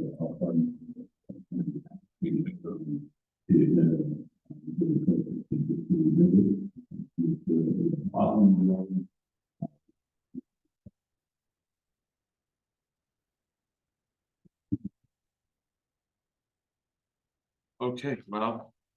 Does anybody have any discussion with regard to these or any kind of changes or discussion that you would like to have, Mrs. Fobian? The only question I have is on number 3, respect the time, start and end on time. And I don't know that there's ever been a specific end time. So I'm wondering if that phrase needs to be there or if we're going to adopt some end time. You gotta respect the time. Am I looking at something? Respect the time, start and end on. First bullet, yeah. Yeah. I will say this from history of this, we used to have on our agendas, little 30 minutes, 20 minutes, 20 minutes. When we got to that point, it was, yeah, let's move on. And we've gotten away from that. And I think it has been asked that we not do that. That's something ASBA doesn't recommend. Because ASBA is the We're not that. The open meeting law doesn't recommend that anymore. That's my only comment. I don't know, you think it's a We violation? have an end time, so why are we speaking of an end time? Yeah. Well, it can be rewritten as we could say start and end in a timely manner. This way we don't have, it's more open-ended. Because there are times when there are very serious issues that people want to discuss, and I'm a firm believer that we should allow board members to discuss things at length. You know, it takes time. I mean, if we came here, we just run so much about that. I don't think that's a good idea either. I think we're obliged to listen to people and hear what they have to say. So I sort of have a feeling in between that, what you're saying, and also the amount of time necessary to discuss an issue at length. So I think if we said that, we reworded it to start and end in a timely manner, I think that'd be a good idea, because I don't like the idea of the end time either. I would probably, the start and end on time might pertain to our study sessions. You know, we start at this time, at one, we're over, more specific to, outside the board, room, but these are board norms. So I could see just doing away with that, respect the time, to be, enough in my own words, yeah.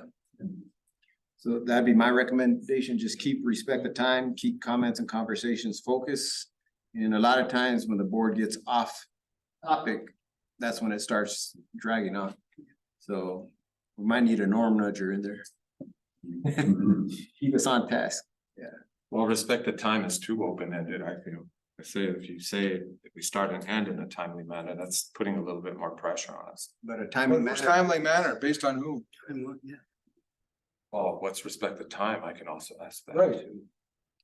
Again, I'm only bringing up of what, when I came on, that's what it was, and it carried in, and then even it carried into when you started. And not to be, I heard you guys, I understand that. But it was just, okay, we already know coming into the meeting, you know, you got 30, well, you just said right now with Steve.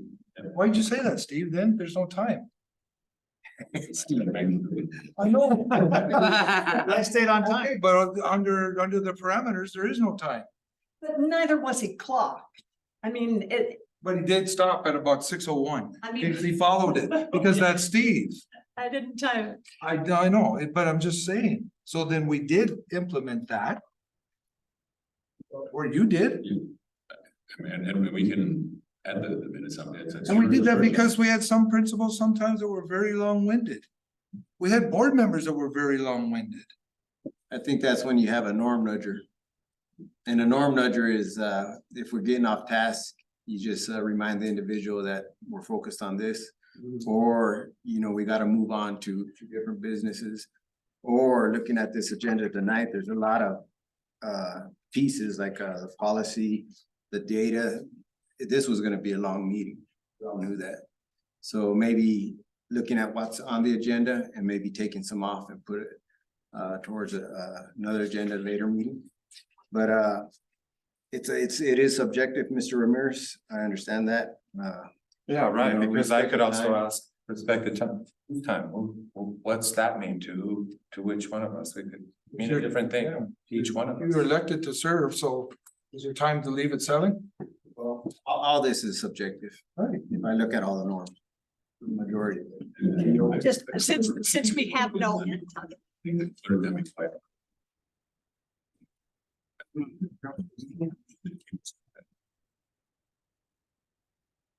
Go ahead and norm nudges. Yeah, I know, I'm. Maybe take a look at this and maybe bring up some suggestions next meeting. It's just. We can table it again, bring it back. You have to have something, that's why I say in a timely manner is good enough. I don't like this end time though, like I'm with Ms. Fobian on that, I don't like just end time because you never know how long it's going to take. Right, so I mean, But I also- that should be deleted, done away with. I also like what Mr. Beach said too, which is we do have an end time with regard to our study sessions. That is true. So maybe we can say something to that effect.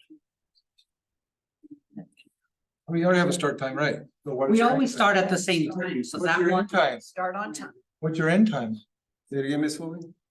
to start. on- Promptly or start on time. That's all that point needs to say. But what's the end time? There is no end time. Right, okay. Say delete. Start on time Yes. or start from. Shall we have a suggestion?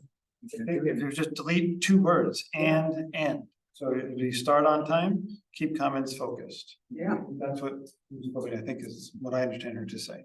Yeah, Okay. I agree. We can do that. So you're saying get rid of the conversation piece? No, Keep it. No, I'm sorry. All I'm saying is delete the two words and end. Mhm. Right. and Everything else stays the same. everything else the same, yeah. So start on time, keep comments and conversations focused. Uh-huh, Start on time, yeah. yeah, And start on time, keep comments and conversations. focus.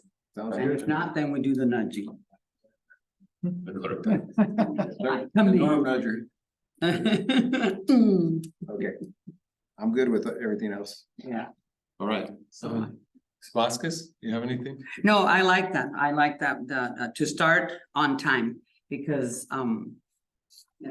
we do anyway, because by 5 o'clock, we start, regardless of who's here or whatever, we start on time. I mean, people have been outside and we have started, Mr. Verdugo hasn't been in here and we have started, so we are gonna start on time.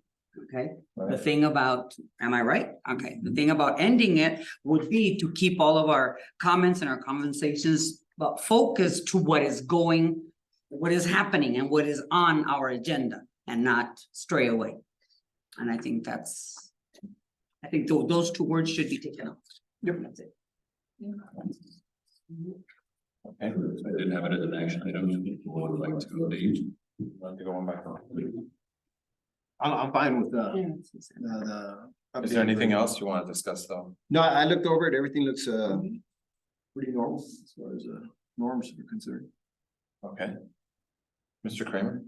Yeah, they're norms. I mean, they're expectations of norms. There's no rules, there's no violations, there's no, if your phone goes off, basket, whatever, there's nothing there.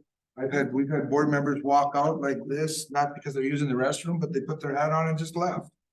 We've had board members take phone calls, what is it, anything to do with anything? I mean, it's a lot of the things, again, these are just guidelines for us to try to be professional, I guess, right?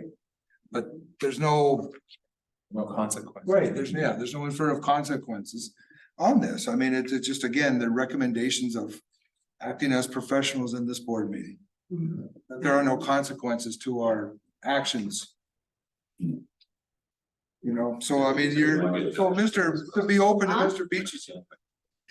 You might get nudged by me. I think what it is just like being respectful. Right.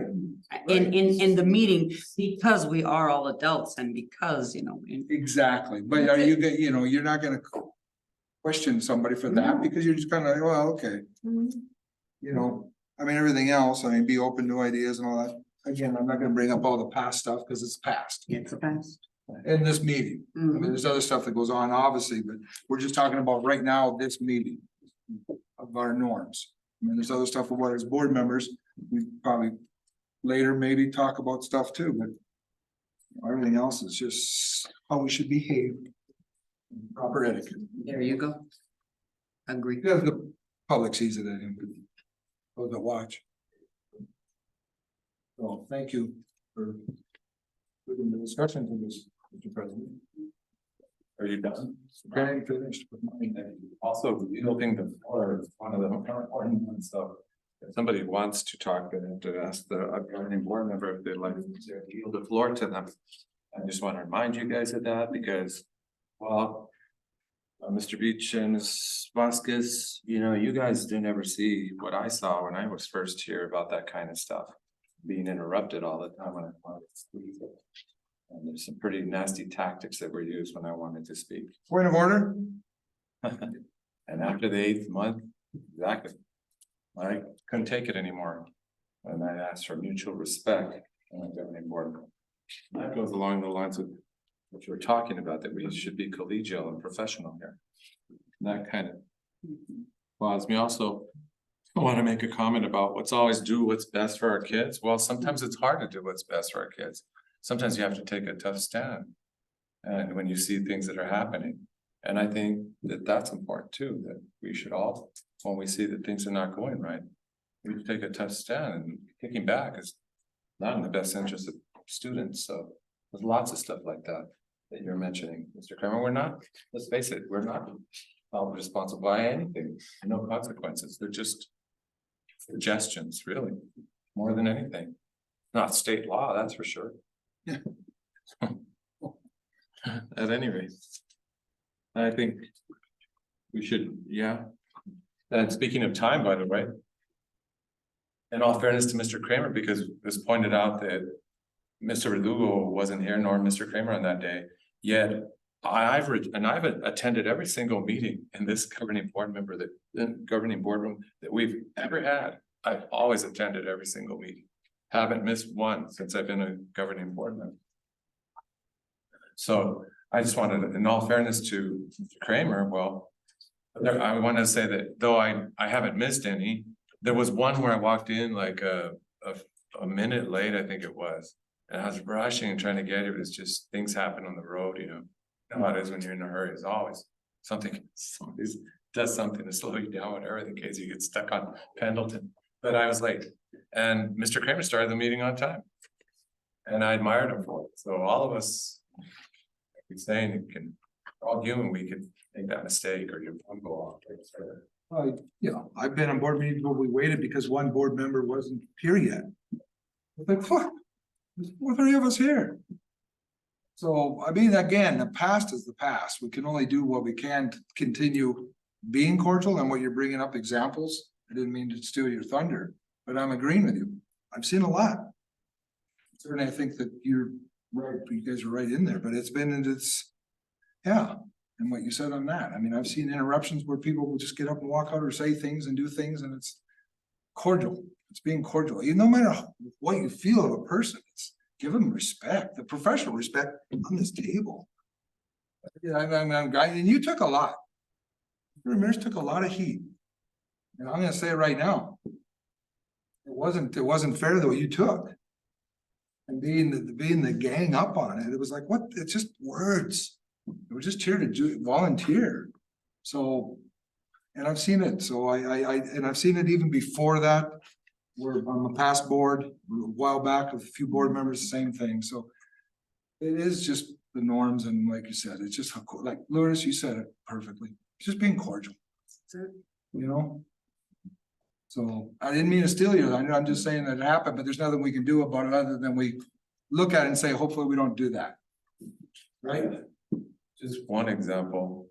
I'm not upset about it, Mr. Verdugo, because I wanted, when I first came here, I wanted to be a team player. And you, as you recall, when we also international asked us questions, and I went right along and I tried hard, you know, to explain why it was that I was being charged with liquidated damages after 6 months. And as Mr. Kramer asked, you know, well, I had a long-term sub, nobody cut me any slack. But I wanted to be a team player, and I didn't want to set a precedent either. So, and I felt that was important. But I'm gonna let it die right there. I'm gonna say that, can we have a motion, or do I hear a motion to change the wording to on number 3 of our board norms? Respect the time, and the rest of it to, it's here state on the paper, to respect the time, start on time. Keep comments and conversations focused, as Mr. Shaler suggested. So moved. Do I hear a second? Second. Motion a second. All in favor, please say aye. Aye. Aye. Aye. Passes. Great. You dokie. So. Right on now.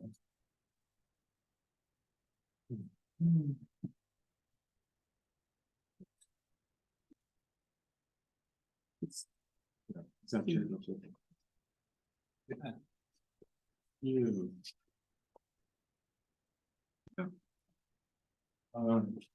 ARS 15341A. We're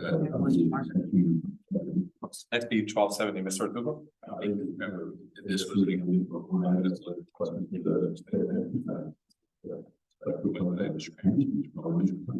Do I need to go to the podium? Cause I'm a presenter?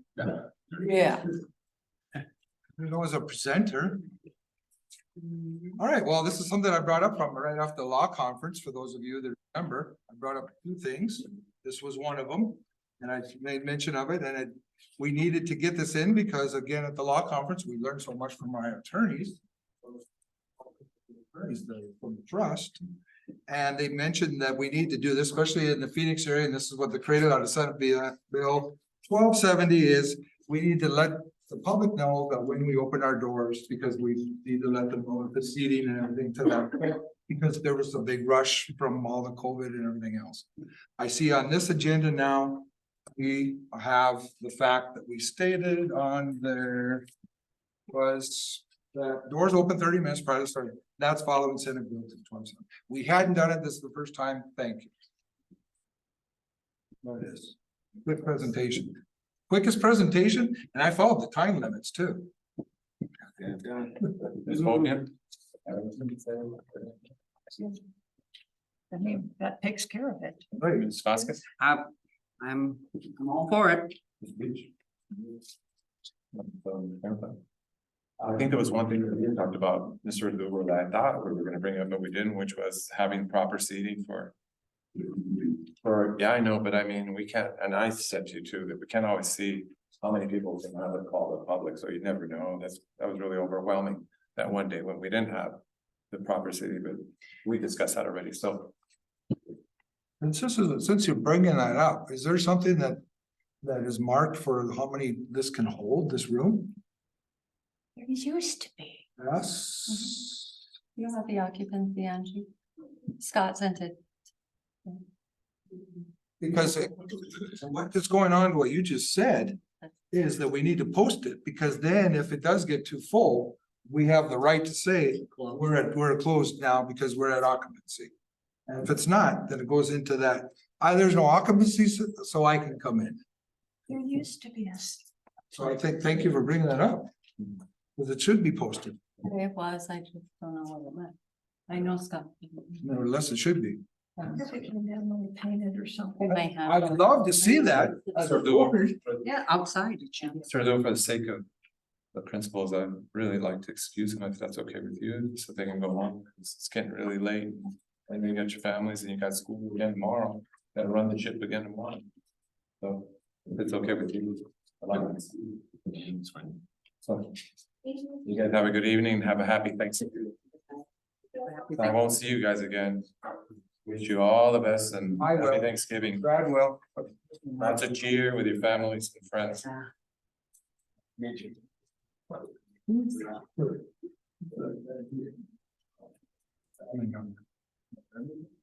Mother and father, so. Mr. Phillips. Richmond.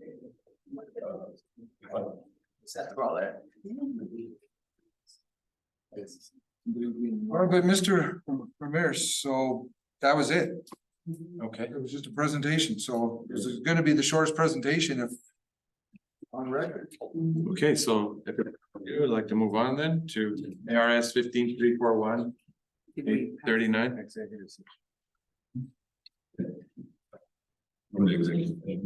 I don't know that, does anybody, you guys like to go to executive session? I think it has to be. Talk about to discuss the contract. Okay, all right, so.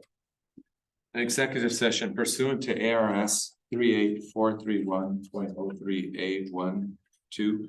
Notice is hereby given to the general public that the governing board of the Santa Cruz Valley Unified School District 35 may vote to hold an executive session for the purpose of discussing the evaluation and performance pay of the superintendent and possible discussion of records exempt from public inspection. Do I hear a motion to convene the executive session? So moved. 125. Second. So moved. A motion second, all in favor, please say aye. Aye. Aye. Aye. Motion passes 5-0.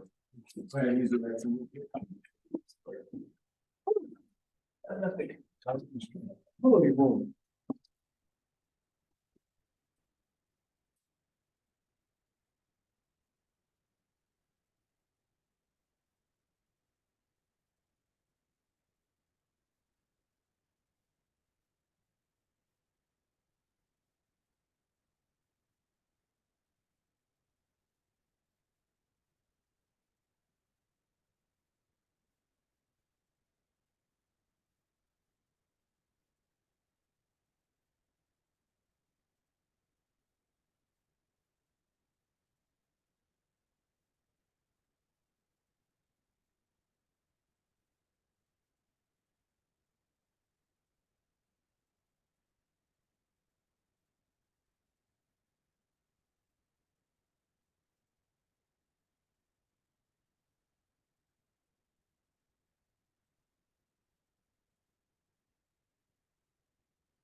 So moved. And by the way, on this form here, you guys keep putting his name here in front of our governing board What meeting, is it? which is just the SCVUSD board meeting. I mentioned that last time. So, Oh, and we still have the sign up there on the wall. that hasn't been removed, has it? No. Well, yes, it Officially? has. Yes, it has. It hasn't. Yes, it has. Do we have a motion to reconvene a regular session in the SCVUSD governing board? Point of order. Yeah. Do we need a motion to reconvene? Yes. Yeah, But we just did. yeah, I did it right And I now. So second- moved and she seconded. Okay. Okay, I was just questioning if we did need a motion. All in favor, please say aye. Aye. Aye. Motion passes 5-0. Right along. SCVUSD policies. No, we Lugo. we still need to. Oh, it's an It's an action item. action item, I'm sorry. Do we hear a motion to approve the superintendent's performance pay plan for fiscal year 2023-24 as was and as presented? So moved. Second. Okay, I have a motion second. All in favor, please say aye. Aye. Aye. Okay, the motion passes 5-0. SCVUSD policies, Mr. Lugo. Thank you. There was no policy presented, discussion, that we would like to revisit and see where the, telephone policy.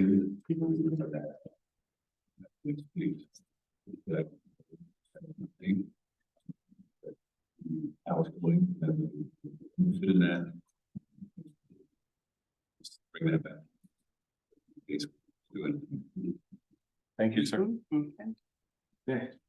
Propose and prioritize topics and possible dates for times for future board meetings. Does any governing board member have anything that they would like to propose or prioritize for a future board meeting? Ms. Logan? You know, on the discipline reports every Monday, I'm just noticing a lot more things that are described as aggression. And I just kind of would like, I don't know, a written report, a presentation on, you know, what the cause is, if there's similar aggression. Some of the schools do have some of it, but not all of them do. They put aggression, but they don't say, some of them say on the bottom, you know, like a student hit another one. Oh, I'm sorry. We can have that discussion later. Yeah, Is there a general feeling that there is more aggression going on with the kids? Is this a COVID backlash? I'm sorry. Thank you. Apologize. Ms. Vasquez, do you have anything you'd like to? No. Mr. Kramer? We got a whole list of future topics on there. We're gonna get us in through January. Well, I have, are you done, Mr. Yeah, no, Kramer? Sorry. I don't, no, I've got a few in there. Thank you, sir. Well, I have one, which was, topic that was brought up at the two-back meeting the other day, which had me concerned, and I would like to know what we're going to do and what provision we'll have, or what kind of lead we would have if we don't pass a future bond issue with regard to the maintenance of the Override. override, that's what I meant to say. Okay. I'm sorry, you said that you mentioned that at the meeting too, but yeah, I want to know what we're going to do and that doesn't happen. Sure. I think that's very important. And then I think that would be part of, one of the future topics that we have on, concerns. I think it's already listed, Can we bullet it? and we can move it.